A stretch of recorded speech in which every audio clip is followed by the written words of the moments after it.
Students, स्वागत है आपका हमारे YouTube चैनल पर।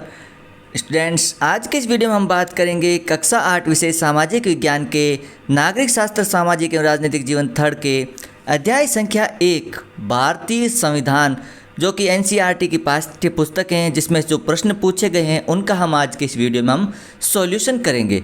चलिए शुरू करते हैं। पहला प्रश्न है, किसी लोकतांत्रिक देश को संविधान की ज़रूरत क्यों पड़ती है? तो आंसर लिखेंगे, किसी भी लोकतांत्रिक देश को संविधान की ज़रूरत निम्नलिखित कारणों से पड़ती हैं। संविधान के तहत इसमें ऐसे नियम बनाता है जो हमारे राजनीतिक नेताओं द्वारा सत्ता के दुरुपयोग से रक्षा करते हैं। संविधान सरकार के ढांचे तथा सरकार के विभिन्न अंगों की शक्तियों की व्यवस्था करता है। संविधान सरकार और नागरिकों के संबंधों को निर्धारित करता है। संविधान नागरिकों को कुछ मौलिक अधिकारों के साथ साथ कुछ कर्तव्य भी प्रदान करता है। अगला प्रश्न है, नीचे दिए गए दस्तावेजों के हिस्सों को देखिए। पहला कॉलम 1990 का नेपाल के संविधान का है, दूसरा नेपाल के ताज़ा अंतरिम संविधान का है।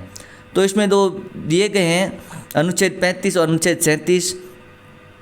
इसमें नेपाल के इन दोनों संविधानों में कार्यकारी शक्ति के उपयोग में क्या फ़र्क दिखाई देता है? इस बात को ध्यान में रखते हुए क्या आपको लगता है कि नेपाल को एक नए संविधान की ज़रूरत है? और आंसर लिखे हैं तो क्यों है?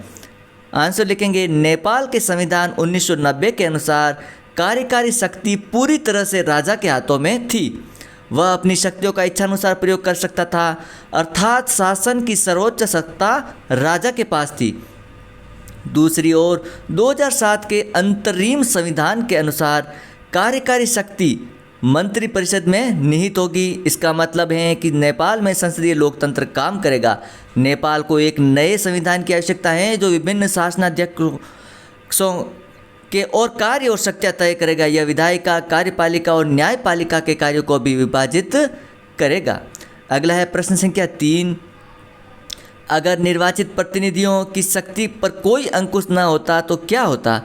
तो आंसर लिखेंगे, यदि निर्वाचित प्रतिनिधियों की शक्ति पर कोई प्रतिबंध नहीं होता तो यह संभावना होती कि निर्वाचित प्रतिनिधि अपनी शक्ति का दुरुपयोग करता। अधिकार और शक्ति का दुरुपयोग घोर अन्याय का कारण बन जाता। इसलिए संविधान ने इन शक्तियों के ऐसे दुरुपयोग के खिलाफ देश की सुरक्षा के लिए उपाय प्रदान किए हैं। अगला प्रश्न संख्या 4, निम्नलिखित स्थितियों में अल्पसंख्यक कौन है? इन स्थितियों में अल्पसंख्यकों के विचारों का सम्मान करना महत्वपूर्ण है। इसका एक उदाहरण कारण बताइए।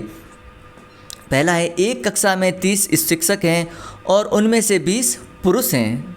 तो आंसर लिखेंगे, किसी विद्यालय में 30 अध्यापक हैं जिसमें से 10 महिलाएं हैं और 20 पुरुष हैं। इसमें महिला अध्यापक अल्पसंख्यक हैं। पुरुषों को महिलाओं का सम्मान करना चाहिए और कहीं किसी बात पर फैसला लेना हो तो उनकी बातों का भी ध्यान रखना चाहिए, उन्हें दबाना नहीं चाहिए। अगला है, एक शहर में 5% लोग बौद्ध धर्म को मानते हैं। तो आंसर लिखेंगे, किसी शहर में बौद्ध धर्म को मानने वाले अल्पसंख्यक हैं, इसलिए बहुसंख्यक को बौद्ध धर्म मानने वालों के विचारों और धर्म का सम्मान करना चाहिए। अगला है, एक कारखाने के भोजनालय में 80% कर्मचारी शाकाहारी हैं। यहाँ अल्पसंख्यक 20% मांसाहारी लोग हैं जो फैक्ट्री के मेस में खाना खाते हैं, इसलिए शाकाहारियों को बहुसंख्यक मांसाहारियों के विचारों का आदर करना चाहिए। अगला प्रश्न है, 50 विद्यार्थियों की कक्षा में 40 विद्यार्थी संपन्न परिवारों से हैं। तो आंसर लिखेंगे, एक कक्षा में 50 विद्यार्थी हैं जिनमें से 10 छात्र संबद्ध परिवारों से नहीं हैं, वे अल्पसंख्यक हैं। इसलिए बहुमत जो कि संपन्न परिवारों से हैं उन्हें अल्पसंख्यक विद्यार्थियों के विचारों का आदर करना चाहिए। प्रश्न संख्या 5 है, नीचे दिए गए बाएं कॉलम में भारतीय संविधान के मुख्य आयामों की सूची दी गई है। दूसरे कॉलम में प्रत्येक आयाम के सामने 2 वाक्यों के लिए लिखिए कि आपकी राय में यह आयाम क्यों महत्वपूर्ण है। तो यहाँ पर कुछ आयाम दिए गए हैं, उनका हमें महत्व लिखना है। पहला आयाम है संघवाद। तो आंसर लिखेंगे, संघवाद यह महत्वपूर्ण है क्योंकि भारत जैसे देश में विभिन्न स्तरों पर लोग रहते हैं और केवल एक स्तर की सरकार उन पर शासन नहीं कर सकती, इसलिए विभिन्न स्तरों के लिए सरकार बनाना महत्वपूर्ण है। पंचायती राज गांव पर शासन करने के लिए जिम्मेदार हैं, राज्य सरकार राज्य पर शासन करने के लिए जिम्मेदार हैं और केंद्र सरकार पूरे देश पर शासन करने के लिए जिम्मेदार हैं। दूसरा है शक्तियों का बंटवारा।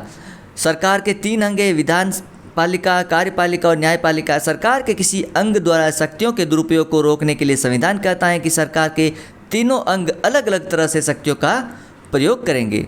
अगला है मौलिक अधिकार। मौलिक अधिकारों का एक समूह है जो संविधान के देश के प्रत्येक नागरिकों को प्रदान करता है। ये अल्पसंख्यक समुदायों की रक्षा करता है और बहुसंख्यकों के विरुद्ध अधिकारों की गारंटी देता है। अगला है संसदीय शासन पद्धति। देश का प्रत्येक नागरिक चाहे उसकी सामाजिक पृष्ठभूमि कुछ भी हो चुनाव लड़ सकता है। यह लोकतांत्रिक मानसिकता को प्रोत्साहित करने में मदद करता है और पारंपरिक जाति, वर्ग और लिंग पदानुक्रम के चंगुल को तोड़ता है। अगला प्रश्न है प्रश्न संख्या 6। उन भारतीय राज्यों के नाम लिखिए जिनकी सीमाएं निम्नलिखित पड़ोसी देशों से लगती हैं, जैसे बांग्लादेश, भूटान और नेपाल। तो इसमें बांग्लादेश की सीमा लगती हैं असम, त्रिपुरा, मिजोरम, मेघालय, पश्चिम बंगाल से, और भूटान की लगती हैं अरुणाचल प्रदेश, सिक्किम, असम और पश्चिम बंगाल से, और नेपाल की लगती हैं उत्तराखंड, उत्तर प्रदेश, बिहार, पश्चिम बंगाल और सिक्किम से। इस प्रकार ये चैप्टर कंप्लीट होता है। और हाँ छात्रों, यदि आपको इसका PDF डाउनलोड करना है तो वीडियो के डिस्क्रिप्शन में वेबसाइट का लिंक दिया गया है, आप वहाँ पर जा कर के इस PDF को डाउनलोड कर सकते हैं। वीडियो अच्छा लगे तो लाइक और शेयर कीजिएगा। चैनल पर पहली बार हो तो चैनल को ज़रूर सब्सक्राइब करें। मिलते हैं अगले वीडियो में।